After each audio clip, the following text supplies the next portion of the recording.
got roasted by a 6-year-old today, and I have no excuses. So I'm outside trying to fix this stupid screw on my gate. I've been at it for like 15 minutes, sweating, grunting, and clearly failing. Enter my neighbor's kid, age 6 or 7, standing there like he's the boss of the neighborhood.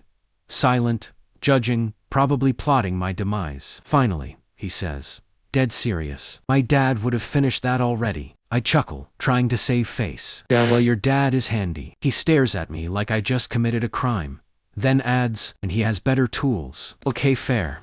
I'm still alive.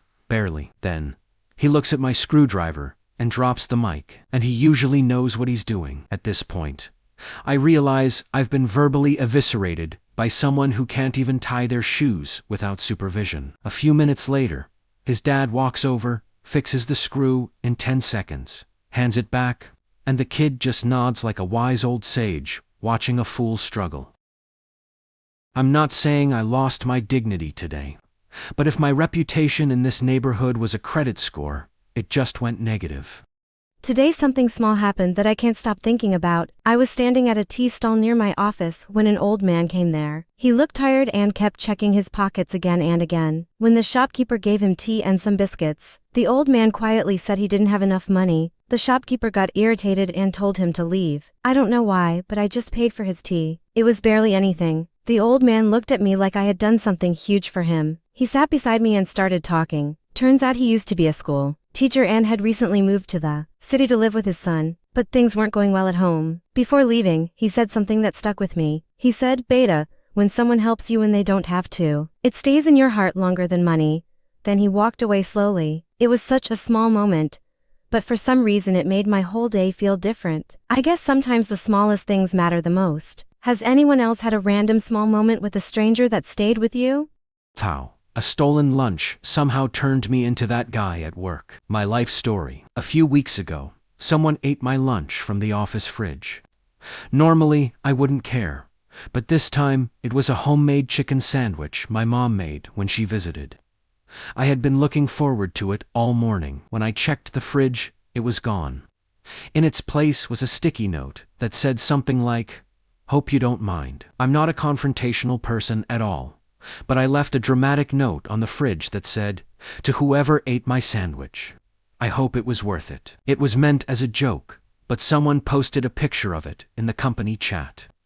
By the next day, people were calling it the sandwich incident, and coworkers started joking that I was the most serious guy in the office. 2 weeks later, a guy from accounting quietly came over and admitted he ate it because he thought it was his. Am I the asshole for speaking to my overweight assistant about her business lunch and making her cry? At the beginning of the year, I hired an assistant, we'll call her Amy. Amy is great at what she does and I have already given her a raise because I felt she was underpaid for what she was doing. I'm working on several large deals, so I gave Amy the lead on one of them. She did an excellent job. I set up a lunch appointment with that client on Friday. I told him I would be bringing Amy as she has been instrumental in their account. He did not have a problem with this. Amy was professional, knowledgeable and did an overall good job. The client and I were both impressed, with the exception of one thing. The client and I both ordered burgers and fries. Amy ordered a steak, well done, mashed potatoes, steamed veggies and a side of soup. The client and I finished about the same time. It was another 15 minutes before Amy finished. Then the waitress came around and asked if we wanted dessert. The client and I both said no. Amy ordered cheesecake and coffee. I realized that I hadn't spoken to Amy about client lunches before. So after the meeting, I explained to her that it is best to follow the client's lead. If they order simple food, we order simple food. If they decline dessert, we decline dessert. If we want something afterwards,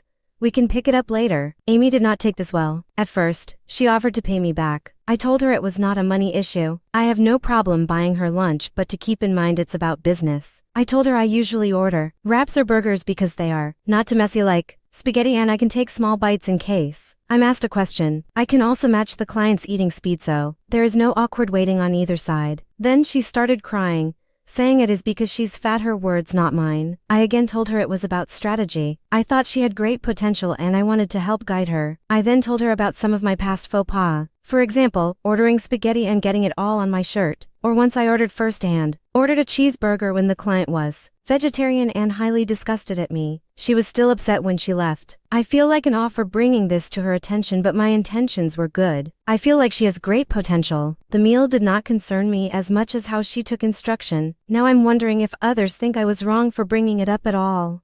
Am I the asshole for telling my mom I don't want to have my friend over that much? I 15F was adopted when I was 12. I also have two little sisters, 6 and 4, that are bio sisters and were adopted when they were 2 and newborn. Our mom is a really great mom. She takes us to the beach to make sandcastles and have picnics when it's warm, and we take day trips to the mountains to play in the snow, and we do movie nights with pizza every Thursday. There's also a 1-bedroom apartment above the garage, and our aunt lives there with our cousins 7, 10, and 12, but they're in the house with us all day. It's a lot of fun. I was diagnosed with autism a few months ago, and my mom signed me up for a group therapy thing for me to learn communication skills and coping skills and stuff like that. I made a friend at group Mia 16. We hung out outside of group a few times, and my mom invited her over for dinner with us and my aunt and cousins and my other aunt that lives close to us. Something kinda important to the story is that Mia doesn't have a great family. They haven't really done anything, but they don't really care about what she does or where she goes or if she gets sick or anything. So she came to my house and saw all of the people and chaos and everything, and she told my mom about her family. And my mom started letting her come over after group, then just started letting her come over whenever, so she'd come over like 4 or 5 days a week. I like Mia, but I don't like having people in my space that much. At least when my family's here I can go to my room if I need space, but when Mia's here it's like she's always with me. I talked to my mom about it and I told her that I don't want Mia here all the time because I need my space. And she apologized for letting Mia come over a lot without asking me, so now Mia only comes over if I invite her. The problem is Mia's upset that she can't come over anymore, so she's been getting mad at me when I see her at group, and she says I'm being selfish by not letting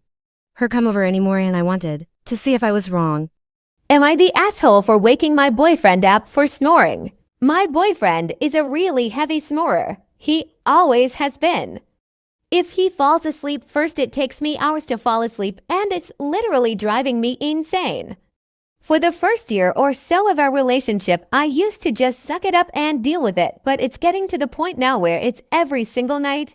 It's really affecting my sleep and my life. When it gets to that point in the night, I'll politely ask, "Can you turn over?"